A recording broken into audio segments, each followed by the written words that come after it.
Praise the Lord. దేవునికి స్తోత్రములు. Hallelujah. Happy happy Christmas. Merry merry Christmas. Merry merry Christmas.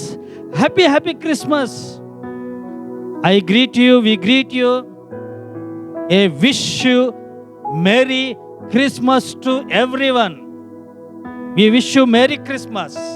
Merry Christmas, happy Christmas. Praise the Lord. Hallelujah. ఈరోజు Christmas కదండి. 25 అనేసరికి Christmas. ఈ రోజుతో కొందరి ఆనందాలు పోతాయి. ఎవరి ఆనందాలు? నామకార్థ క్రైస్తవుల, పండ క్రైస్తవుల, పుట్టుక క్రైస్తవుల, పేరు మాత్రమే క్రైస్తవులుగా ఉంటున్నారు చూడండి. వాళ్ళ ఆనందం ఎగిరిపోద్ది ఈ రోజుతో. కానీ సాయంత్రం వరకే బిర్యానీ, పలావు, చికెను, ఫిష్, ఇంకేంటండి ప్రాన్స్, ఇంకా జంతికలు, పిండి వంటలతో ఈరోజు కేకుతో ఈ రోజుతో కొందరి ఆనందము క్లోజ్ అయిపోతుంది. ఎవరు ఆనందం చెప్పాను కదా. నామకార్థ క్రైస్తవులు, పండగ క్రైస్తవులు, పుట్టు క్రైస్తవులు, పేరు క్రైస్తవులు, పేరుకు మాత్రమే.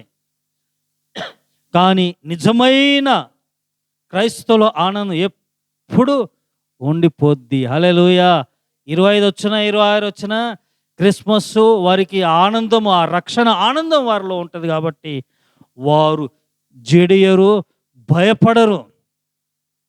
ఎందుకంటే క్రిస్మస్ అంటే ఏంటో వారికి తెలుసు. Praise the Lord. హల్లెలూయా. చూడండి, ఈ క్రిస్మస్ శుభ సందర్భంగా నేనైతే చాలా ఉత్సాహంగా, ఉల్లాసంగా, ఆనందంగా ఉన్నాను. ఎందుకంటే క్రిస్మస్ అని కాదండి. క్రిస్మస్ ఇంకోటి ఏంటండి? ఆయన పరిచర్య చేస్తున్నాను, ఆయన సేవ చేస్తున్నాను. అభాగ్యుడను, దుర్మార్గును. ఒకప్పుడు 1998 వరకు నేను ఒక తాగుబోతును, తిరిగిపోతును, దొంగను, ఒక నీచుణ్ణి, విలువలేని వాడిని. దేవుడు నాకు విలువనిచ్చాడు. నాకు రోజు క్రిస్మసే, నాకు రోజు పండగే. మీకు కూడా పండగలా ఉండాలంటే ప్రవర్తన, బుద్ధి మారాలి, మార్చుకోవాలి. హల్లెలూయా. మార్చుకోవాలి. నీ ప్రవర్తన మార్చుకోవాలి, నీ క్రియలు మార్చుకోవాలి. ఈ పండుగను అడ్డుగా పెట్టుకొని తినడము, తాగడాలు, ఈ దరిద్రాలన్నీ ఉన్నంత కాలము మీ బతుకు మారదు. ఇలాంటి ఎన్ని క్రిస్మస్లు వచ్చినా కొందరు బ్రతుకులు మారవు. గొడవలు ఇవన్నీ ఉన్నాయి కదండి. ఇవన్నీ ఉన్నాయి కాబట్టే గొడవలు, అబద్ధాలు ఉన్నాయి. ఓ తల్లి నాకు తెలుసు, అబద్ధం అన్ని అబద్ధాలు ఆడుతూ ఉంటుంది. గమ్మున ఊరుకుంటాం మేము. ఎందుకంటే మంచోళ్ళు కాదు కాబట్టి, వాళ్ళు మంచోళ్ళు కారు కాబట్టి ఏమీ చెప్పము. అలాంటి వారు మారాలంటే దేవుని వాక్యాలు వినాలి, అంతే. దేవుని వాక్యాలు వింటేనే మారుతారు. Praise the Lord. హల్లెలూయా. మా మాటలకి ఏం శక్తి లేదండి, దేవుని వాక్యానికే శక్తి ఉంది. మేము పంచాయతీలు తీర్చము. దేవునికి అప్పగించుకోండి, వాక్యాలు వినండి, అప్పుడు కుటుంబాలు కట్టబడతాయి. Praise the Lord. హల్లెలూయా. సమస్యలు తొలగిపోతాయి, కన్నీళ్ళు తొలగిపోతాయి. యేసు క్రీస్తు ఈ లోకానికి ఎందుకు వచ్చాడో మనం చూద్దాం. ఈ క్రిస్మస్ సందర్భంగా చదివిస్తానండి. 1 యోహాను 3:8. 1 యోహాను 3:8. యోహాను రాసిన మొదటి పత్రిక 3వ అధ్యాయము 8వ వచనాన్ని చదువుతానండి. చూడండి. అపవాది మొదటి నుండి పాపము చేయుచున్నాడు గనక పాపము చేయువాడు అపవాది సంబంధి. ఏమండి? పాపము చేయువాడు అపవాది సంబంధి. ఈ క్రిస్మస్ను పండగను అడ్డు పెట్టుకొని భయంకరమైన ఇంకా పాపము కొన్ని ప్రాంతాల్లో ఈ కళ్ళతో నేను చూశాను కాబట్టి చెబుతున్నాను.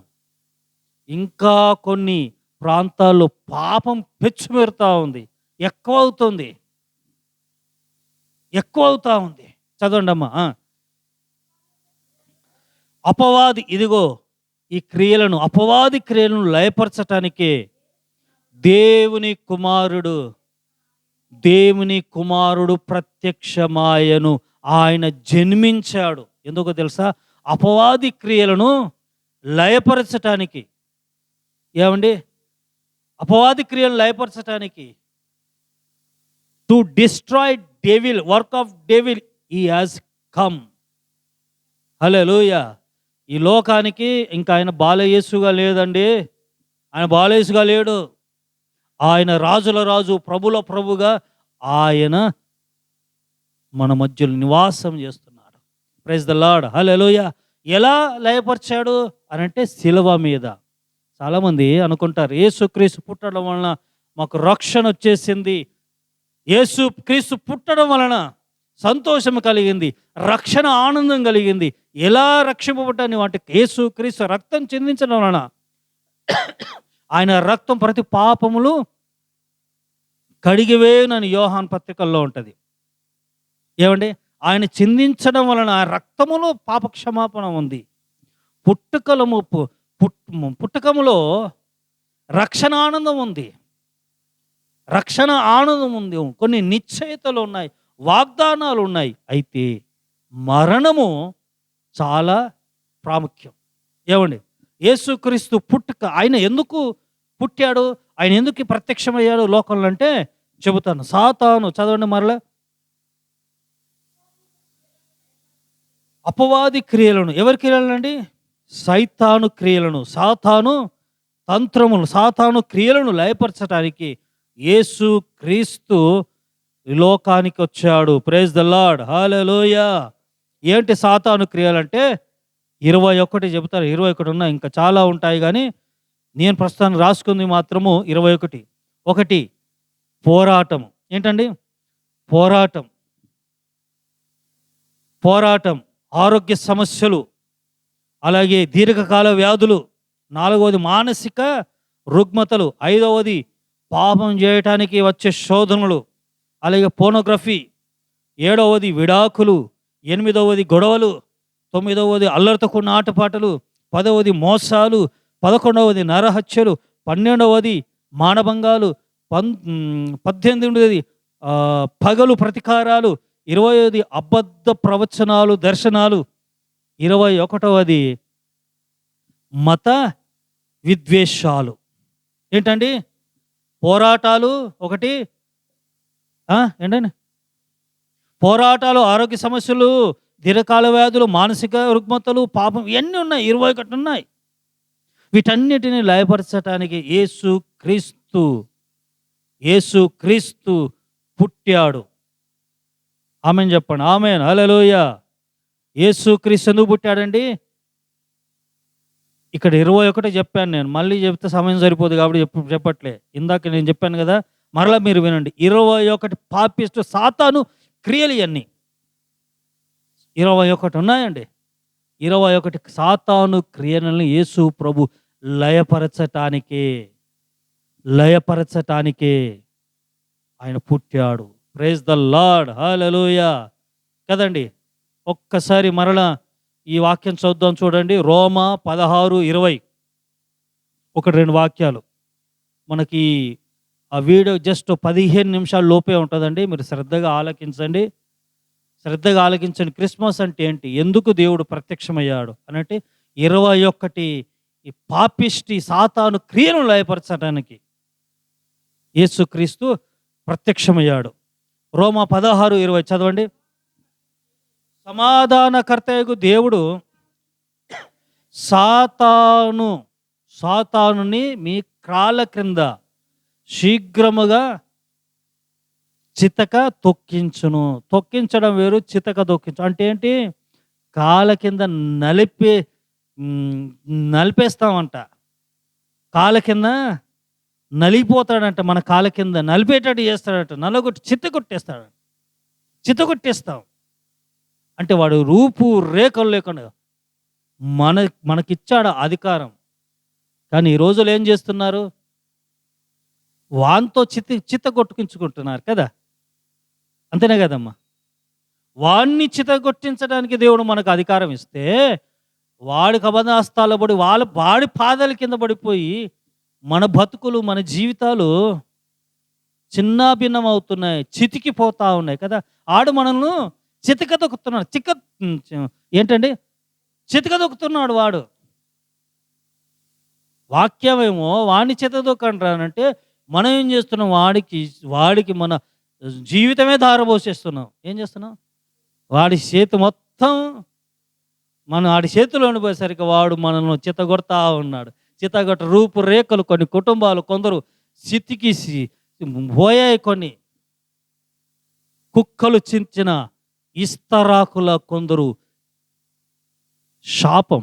ఏంటండి శాపం? దేవుని వాక్యము నీకు సరిగా శ్రద్ధగా నీవు వినకపోయిన ఎడల, సరిగా నీకు అర్థం కాలేదనుకోండి, చితికిపోతావు.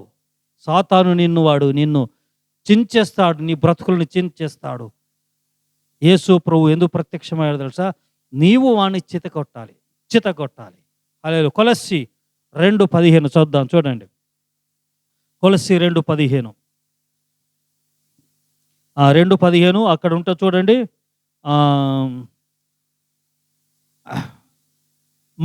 చదవనా? మనకు విరోధముగా నుండిన పత్రము. ఏంటి ఆ పత్రం? పాపపు పత్రము. ఇదిగో ఈ 21 ఉన్నాయి చూడ, ఈ పత్రాలు, ఈ పత్రము. ఆ పత్రంలో 21 ఉన్నాయి. వాటిని ఏం చేశాడు దేవుడు? మేకుతో సిలువను కొట్టి. ఏమండి, క్రిస్మస్లో నీకు పూర్తిగా నిజమైన క్రిస్మస్ నీకు అర్థం అవ్వాలంటే సిలువ కనబడాలి. సిలువ లేని సువార్త ఉన్నాయి చాలా అంట. సిలువ లేని సువార్తలు.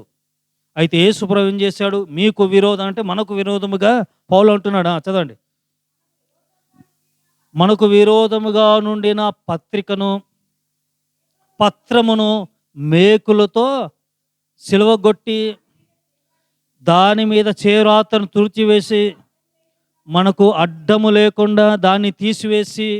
అంటే ఏంటంటే పత్రం ఏంటది? పాపపు పత్రం.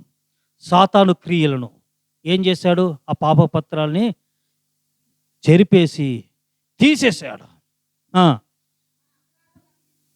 మన అపరాధములన్నిటిని క్షమించి ఆయనతో కూడా ఆయన ఎలా జీవించాడో, ఆయన ఎలా బ్రతికాడో, ఆయన ఎలా